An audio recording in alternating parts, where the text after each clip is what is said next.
So I've noticed something, Harry. It's actually one of the things I like about you, if not the only thing. But a lot of your stories and the things that you really like are about, you know, man kind of evolving from one thing to another and learning and really, you know, an understanding of what's going on. That really seems to strike a chord with you.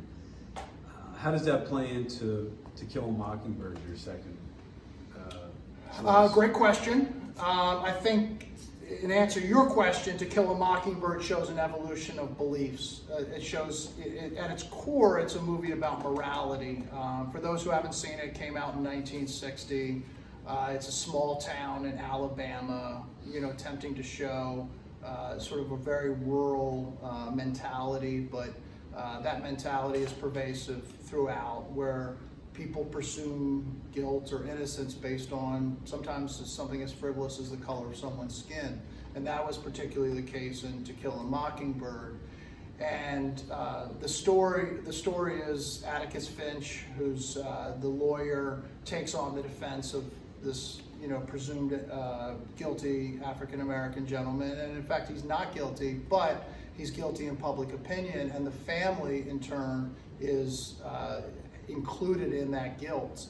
And what I love about it is it's again, back to the universal truths. We all want morality. We all want to be moral, and we want to be around morals in a moral society, in a moral community.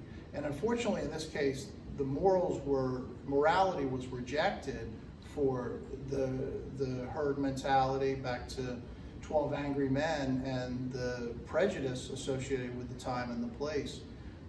But it illustrates a good life lesson, and I think if you haven't seen it, I think most people have. It's a classic novel, and then in turn a classic movie, but it's definitely worth seeing. And then back to the question of storytelling, that's what I'm about. I love telling stories. I've lived stories. Most of the universal truths, you'll see that everybody discovers them through their own journey. And I've had the opportunity to be exposed to situations that are very similar to Kill a Mockingbird.